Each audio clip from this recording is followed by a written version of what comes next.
with some very interesting challenges, shall we say. We have a financial system that's in a process of being changed with the extreme right-wing Congress, and I'm not going to stay real political, but politics are still the backbone of this nation, and they can't be skirted, because what happens in Congress and what happens with all of those so-called servants and political machinations that surround that happens to you, from taxes on or down. We're finding cutbacks in education. We're finding cutbacks in Medicaid and Medicare. We're finding cutbacks in a lot of programs because there's not enough money for them. We're finding the Social Security system being challenged, or possibly even some say bankrupt. We're finding our banking system, again, backed not entirely by the FDIC as it used to be. We're finding the Federal Reserve making laws that nobody seems to be able to circumvent, and they're controlling our lives, our taxes, everything that we do.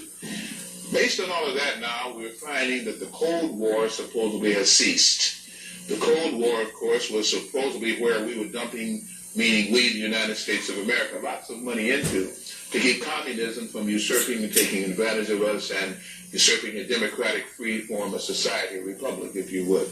We also are finding that those money that used to be spent for that are now free to be spent other ways, but yet the monies aren't there because there's a deficit and we can't balance the budget. I make just one statement to you as a lay person, secular as I would be in the ministry, but as a person who is not a politician. How in the world can we ever balance a budget if the Federal Reserve charges $1 for every dollar that they put into circulation? Just that alone will show you that a balanced budget is stupid and silly and should not even be questioned, because as long as $1 is being charged by entity outside of the United States government to print the money, then it means that all money printed will have taxes on it, and that is not what a republic is supposed to have happen. But in addition to all of that, we're finding again that there are certain black projects. Now, the black projects is a clandestine, nefarious overview of having Congress not appropriate money to the Defense Department or to armed forces or any other research arm, and yet they are spending literally billions, if not trillions of dollars to research into items that are not authorized by the United States government Congress, but problems, concepts like time travel, like not the stealth bomber, but Avro cars, or the Avro plant that was blew up 60 or 59 or something like that, killing some 39 people, injuring 19, a joint project between the Canadian government and the United States government to build electromagnetic saucers all the way back there. There are projects now supposedly on the moon, projects on Mars, projects in time travel. And again, if you hear about the Philadelphia experiment, which I think has made movie history by being constantly circulated over 40 years' time, and about the Montauk project, then you can understand that there are a lot of things going on that are not being corporately funded, not being funded by the government, but still in all are receiving monies. You hear nefarious things about drugs and the people, and especially the inner city youth in about 164 major cities that are drug users, and that the drug thing must be stopped. How can the drug thing be stopped when the government seemingly sanctions it, or cannot find out what everybody on any city blocks knows where the local pusher is? To put people in jail who consume it and not people who bring it in is ridiculous. If I went on to point out all the things that the United States is guilty of, you'd all in there either crying or hating me for telling the truth. I'll say all you have to do is read certain books, A Higher Form of Killing. Waxman and Paxman came out of England. Read again about the poison needle, Eustace Mullins. Just read about the nefarious things that are being done by this country, not by the citizens. Because I find whether black, white, yellow, or brown, most citizens are not aware of this. And those that do seem to know about it, talk about it in hushed terms about why is this happening. It's as though we're led by force or by someone who just is intent on being bad, negative, and no good. Now, if that's trite, then understand that triteness is the basis for goodness. Because when we are children and are not so conformed and brainwashed, we understand right and wrong. We understand basic things we should not do. Then we're told either we can get away with it or we're told it's not bad, and therefore those minds now being sublimated now follow on this new type of teaching authority. Used to be moral authority rested in the church, and non-secular authority rested in the institutions of higher learning. I often wonder what institutions of higher learning are now teaching, because to me they're professing things now that only seem to get us in trouble. the true research scientists. It comes up with cures for cancers, comes up with cures for AIDS, or proffers those. Their laboratories are bombed. Their papers are, sometimes they're in prison, again, like in the case of Wilhelm Reich. It just goes on and on. So I'm saying this.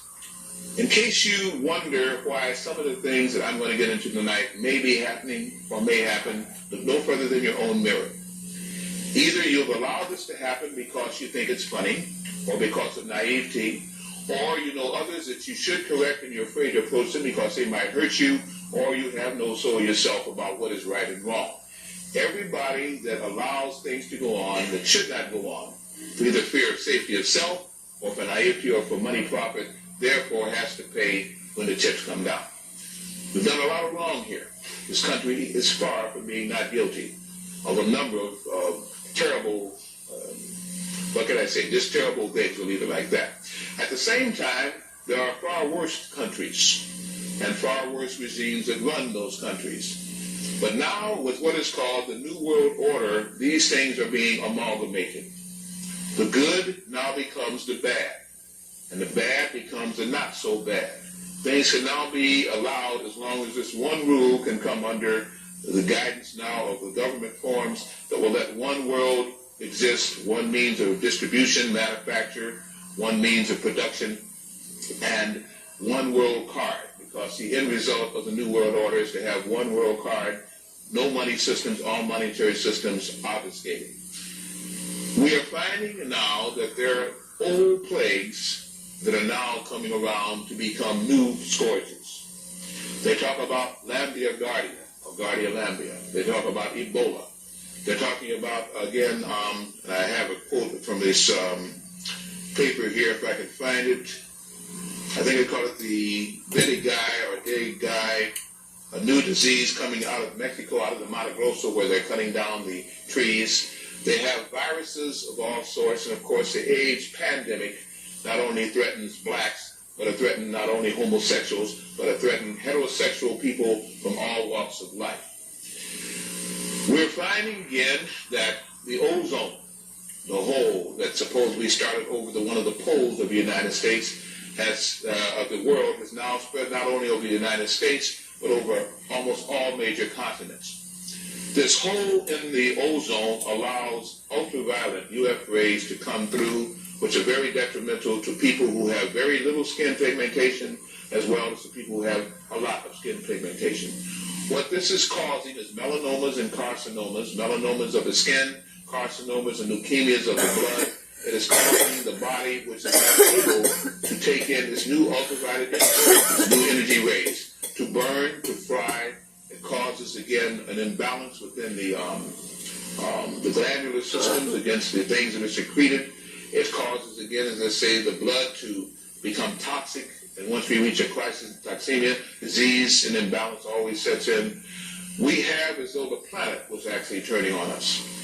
We have found that at Chernobyl, and I don't think there's anyone in here that has not heard of Chernobyl, again, that gaseous cloud, whatever it was made up of, drifted away.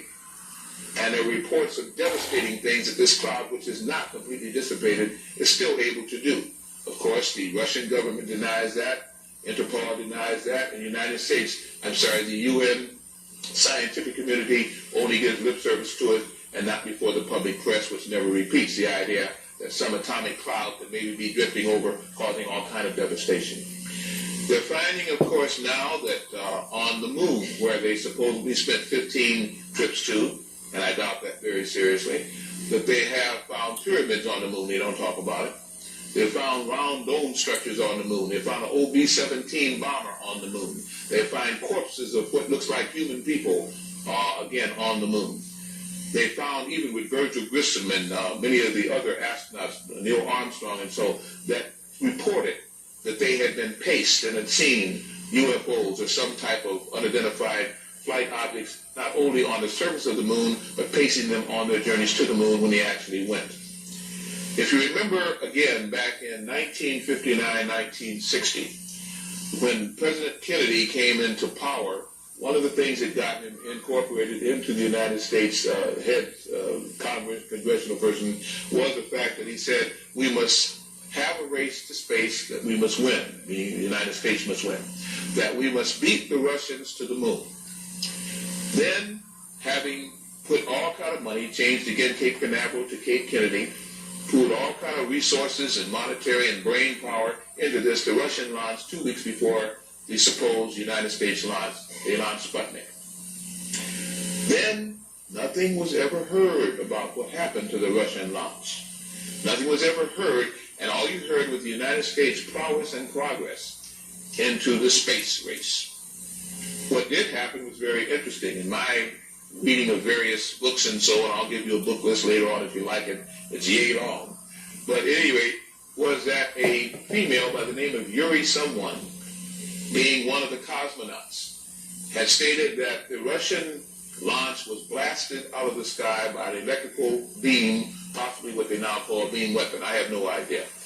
But having been so blasted, many of her comrades were killed and vaporized on the spot. Others were hanging in space where their capsule had been blasted. And as she reported, still on an open mic in her helmet, I guess down to the Russian base again, they are collecting them.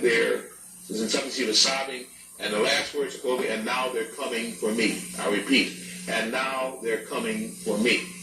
Now this would make me feel, being a lay person and being ignorant and not able to have the deviousness of some of the newspaper reporters and AP and so on like this, that this woman had been blasted out of her spaceship by something in the sky or from the earth, and that whatever it was able to now transverse space and pick up her hanging in the air in space comrades and herself.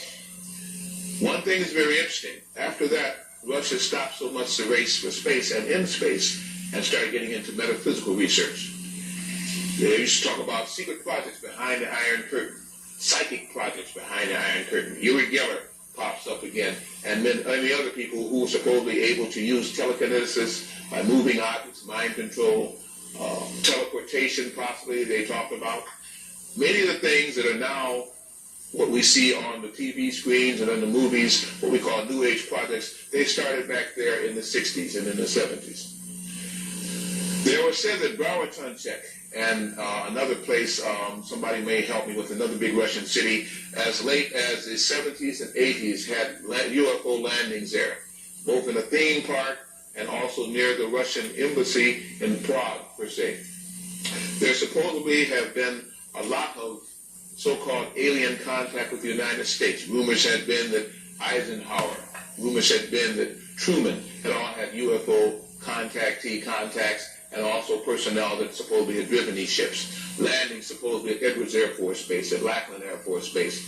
A couple of the other ones again out in California here. All kind of rumors about new, as they say, personnel carriers that hovered in the air, and the land hover, the air vehicle that now was able to go over water and land was then introduced. Of course, nothing about the stealth at that time. It has been said that many people have been abducted on Earth. I don't think you can turn on your TVs now for one solid week without hearing about some UFO abduction, either supposedly in a fictionalized drama or the X-Files or Extraordinaire or whatever again. We're seemingly now blessed or plagued with everything about Deep Space Nine, about Star Wars 5030, about Star Wars this and that. Everything now is about space, about aliens, about new inventions, about dimensional frequencies, about life on other worlds and in our solar system. Why? To me, it's because we're being prepared for something. I don't think that all those billions of dollars on network TV are sent up there for nothing. Something they're preparing for, whether it be actually extraterrestrial, alien, or government-controlled, something is happening. If you've noticed again, over the last 10 years, at Christmas, the best sales now are for reptoids and dinoids. Toys, Mutant Ninja Turtle movies come out, and at one time, kids couldn't even stand reptiles in the main. Now they're loving reptiles. Now they're loving Dino, and they're loving all kind of other characters that, of course, not only are sometimes capable of dimensionalizing, but look much different than we do. Interesting enough, we have problems here with the races with just 4 or 5 different colors, and yet now kids are accepting green, scaly monsters and fish people and amphibians. It's true. In the churches, we go here tomorrow on Sundays and Saturdays again, and we say how we love each other, and we can't get along for 5 days during the week. But yet, we can see and sympathize and empathize with E.T., the extraterrestrial, when he got hurt. And then we go out and live somebody else, or we can go out and give poison to somebody else, or we can look the other way where somebody else is falsely accused of a crime. We have a very interesting civilization here. And with this new world order, this civilization is going to get tighter and more chummier. And some of the people that we're beginning to be chummy with, I don't particularly think are the chums we should be running with. That's a personal opinion. As adults, you can make your own. But I will say this. Many of these research scientists know exactly where some of these Ebola are coming from. They know where the Lambia Guard is increasing from. They know through the World Health Organization how they gave in Zaire shots of smallpox vaccines, which already were outlawed through the same august organization on the international market. They understand the hepatitis B vaccine that was contaminated again with AIDS, so they gave it to Greenwich Village on 2 occasions, 78, 79, 72, 73, to homosexuals. They understand that right out here in San Francisco, the Coast Guard frigate that made 8 passes back and forth, spraying bacteriologicals into the air so that they floated over San Francisco. San Francisco does have a large homosexual population that has no reason to then to try and ostracize or hurt homosexuals, because there are other people living there too. So if they only hated homosexuals for some reason, then what about the heterosexual population? What about black, white, yellow, and brown, the Asian community that is there? Understand again, at one of the most heavily traversed areas of the Pennsylvania Turnpike, where you can go east, west, north, and south in our United States, during the summer, when people had air conditioning units on, tops down if they were convertibles, windows down, they sprayed bacteriologicals from unmarked black helicopters. They did it in 78, 79, they did it in 83, 84, and who knows how many other times that I have not been able to document through extensive research. We heard that the American Legion, legionnaires, were meeting in a hotel in Philadelphia. And all of a sudden, through the ductwork again, either induced by some accident or otherwise, Legionnaire's disease popped up. But before that time, you heard about, what do they call this? I'm not referring to my notes now. I'm doing this all from my mental capability, which sometimes gets limited. They had, again, simplex, herpes. Herpes 1, herpes 2, herpes 3, herpes simplex, and then you didn't hear anything more, but you heard about Legionnaires. Then you didn't hear anything more after about 8.5 months about Legionnaires. You heard about AIDS. And, of course, there's no tie-in. There's nothing showing, again, why the yeast infection of candidiasis and candida now suddenly has gone crazy within the system. And by the way, I'm going to give you possible remedies and helpers for these things. I can't say cure, because nowadays to say cure, you over-infractionize, you step into the world of the allopath. So I can say possibly things that may help, or remedies for these things. But suddenly now, the government cannot control, the FDA cannot control. We're just full of all kinds of plagues and viruses by which the immune system, the shots we used to get, don't seem to be as effective as they used to be. The treatments that we used to have don't seem to be making inroads against these new viruses. I simply say if they're laboratory designed, and I think they are for research, if they're asked for, paid for, and delivered, then they're specifically made genetically to do exactly what they're doing to the people that they're doing it to. The only trouble is we always seem to mistake the Creator because these people are soulless and spiritless and don't understand what the Creator can do because they think that they're gods. So as a consequence, we're going to have to pay for that, and they are too. They're going to have to find out that they're not God, and that the very things that they create in their power struggle and their power-hungry mentalities can come back against them, which is doing now in the United States, and will continue until they change. And since I think they're so nefarious they won't change, so we're in for it. Let me again just read you part of an article here. It says, "All new plagues, a Latin scourge." It's not just a Latino scourge, it is now a United States scourge. I'm going to just briefly jump through this. Brazil, it starts with a fever like 100 less deadly plagues. Then comes a growing weakness. The skin turns yellow. In the abdomen, internal bleeding begins. Soon blood pours from the body, through the eyes, and an endless black vomit. In 9 out of 10 cases, the liver dissolves and the victim dies. No, it's not Ebola. It's Labria black fever. Just one of a half dozen deadly and little understood viral diseases emerging from the rainforest of Latin America. They were told that those rainforests are one of our chief ways of oxygenating the Western Hemisphere. They don't care. They needed more hotels. Half the hotels they have now are seasonal because of the typhoons and hurricanes. They're still losing tourists. But now you have to tear down some more. Let me go on with this one again to show if you can even look through this or what you would do given that kind of power. These power mad people don't seem to give you know what. Let's go on with this again. People all the time are going into the jungle and coming back with strange fevers no one knows about, said Betsy Duary Thatcher, malaria specialist at Brazil's National Institute for Amazon Research in Manaus. If we started looking for them, we could isolate a new variety every week. A new variety every week. Viruses are the unknown frontier. I go on again. Perhaps never has a battle against disease looked so bleak as it does right now in Latin America and in the third world in general. New diseases are appearing at a frightening pace, researchers say. Even more disturbing, old scourges, once thought relegated to history, are making a comeback, particularly in Latin America. Tuberculosis is one of the things that they talk about. Malaria is another one that they talk about. Plasmodium jusparum parasite. Okay, and one of these Latin things, it simply means a parasite that can stay on mosquitoes, can stay on flies, tsetse flies, can stay on bees, is also being brought back to people. Worms and other things are carrying it, if you would.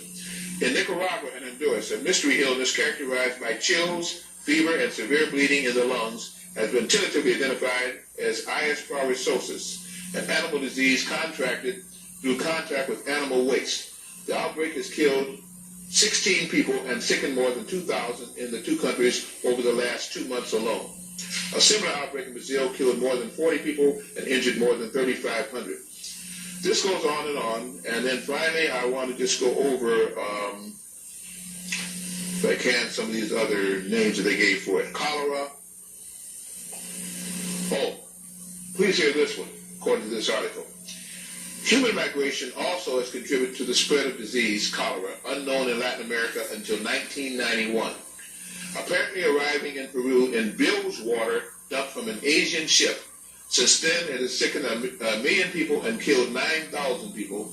Controlling it in Latin America will take a decade and cost $200 billion, according to estimates by the Pan American Health Organization. I have this article. Some of you may have received it. I tried to run off enough to have it passed out again. What I'm saying to you is that we've got a problem not only with viruses that I think were man-made, but viruses because of greed and a lack of respect for the planet are now being released from the tundra, from areas that to me were not necessary to encroach at this time because we were already having settled on all the land already available to our country, if you would, and to the world. Drive sometime from an urban city, such as Portland. Take a rural highway. You have miles and miles and miles of areas that could be developed. Some of them have trees, some of them don't have trees. I was literally just talking about this. We seem to cluster together in small patches. I literally just and let said the rest this. of the land go by. Yesterday. Even though it is livable and tillable. We seem to like to see suffering. I don't know whether it makes us feel better because we're not the ones suffering, to see others suffering, or just what. But we can always find a way to look down upon somebody else and say, well, gee, it's not happening to me, so I don't have to take any action on it. Then when it does happen to me or someone close, then wonder why everybody else doesn't get excited or get upset about it or help. If you help one, you're supposed to help them all. If you can't help any, then don't cry when it does happen to the few or to the one. There is a group here that seemingly is very interested in what is called the serious mystery. That is very interested in what is called the people called the Dogons, or the Dogon people, as I like to call them, in Africa, down in Maui and so.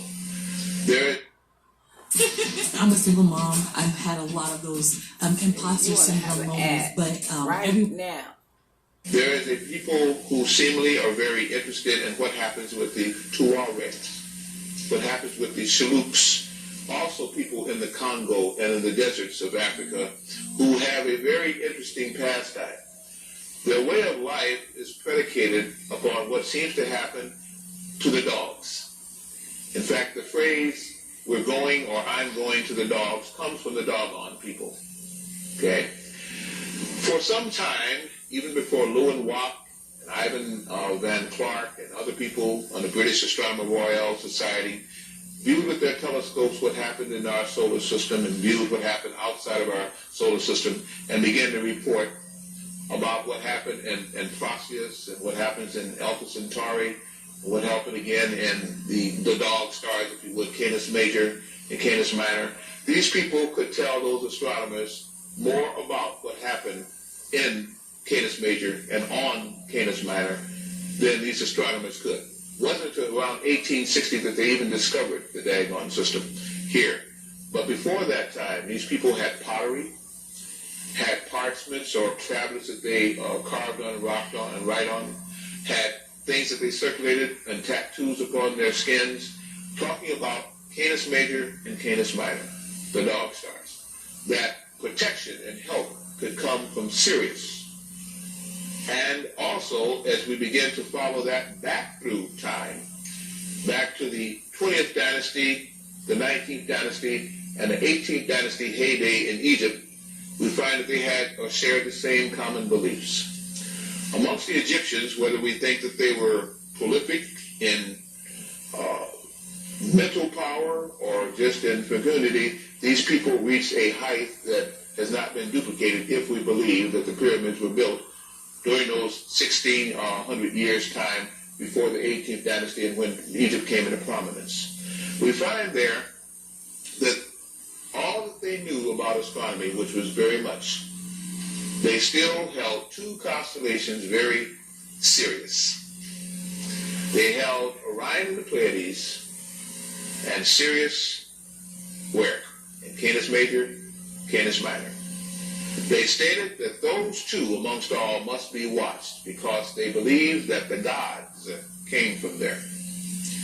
They believed that extraterrestrial or alien life forms, extremely intelligent, seemed to have a lot to do with what happened on this planet and had done so for years. Before I go a little bit into the 18th dynasty, if that does not hold your interest, then Professor Zachariah Sitchin's book and novels talking about Sumeria and the tablets that were found there also talk about the Anunnaki and the same things that took place there, as though there was a lot of interfacing and intercoursing of both goods as well as genetically with people on Earth and people from space. One thing that the Sumerians said, the Akkadians said, the Egyptians, especially in the 18th and 19th dynasty, said was this: those constellations bore watchfulness, should never be far from your mind because of the impact of what they had done and could do pretty much any time that they chose. And to understand their cycles of politics in the cosmos probably might behest man very much. It might be one of the best things that mankind could do. They stated that, and I paraphrase, that Orion in the Pleiades was referred to as Sahil, the foolish, the hunter, always looking for the souls of man and the sublimation of mind's man to turn him away from goodness. They stated that Sirius, Canis Major, was where the dogs, the protectors, were that had a deep interest in what happened on Earth and were always trying to help man if man could begin to turn back from the path he had chosen back to where he had seemingly started from. Now, I don't know if any of that is true. I'm not sure whether any of you even are interested in it, but I will say it interests me. And I will say when I see how much time in Sumner, in Mesopotamia 1, in Akkad, in Egypt, in Nubia, people spent watching the vibrations and emanations and electromagnetics from those planets, then I say something is very interesting about it.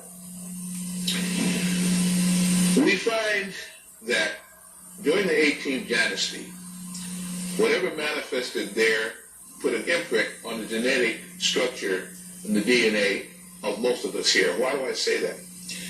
Roughly about 15 years ago, a entourage came out of Egypt and went through the United States and Canada.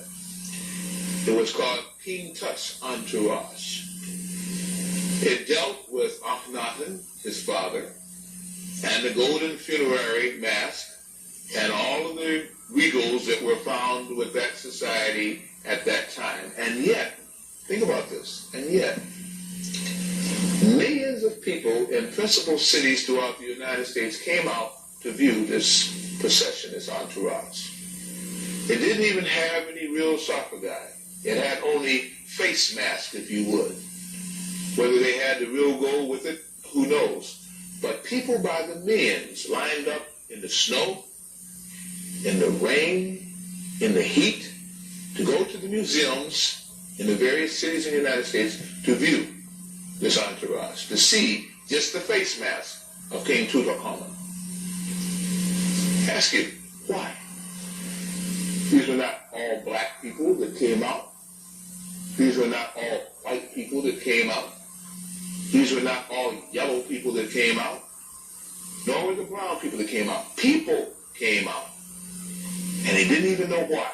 Something in their DNA or RNA structure, something locked in their so-called subconscious vibrated. And they said, this is some procession that must be kin to me, and I want to see it. I just want to be there. I'll tell you why many of the earth people wanted to be there.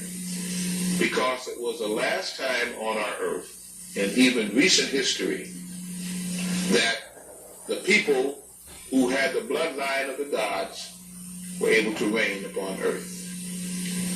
The people who had psychic power and the ability to work with the animal kingdom, to work with all the various species and kingdoms on earth and honored them. The people who were able to look forward to everlasting life because they knew that the soul could not die and that the soul was threatened again by a soulless wanderer who had come into our system and even called more and more upon their own venerated gods to help them by keeping them in touch with the universal prime creator, for they believed in Aton, or the one God, along with the plurality of gods. In the Old Testament and in the codexes of the Hebrews and the Masoretic text describes, were taken again many books which talked about the wars of the lords, which talked about the Ifrit, which talked about the humans and mankind in terminology that we have forgotten, and told us that there was an abomination that happened on this planet, and that there was an overview of people who wanted to see if this planet could ever outlive the laggard's entry into our solar system and upon this planet.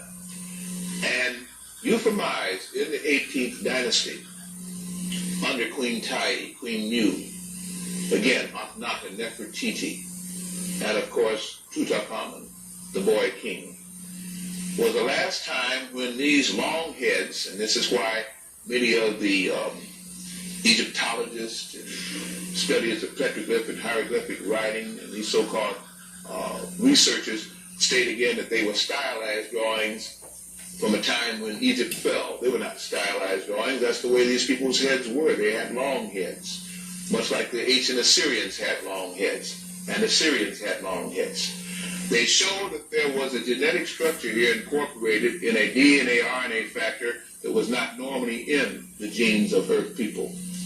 And it gave them great power for psychic and telepathic prowess.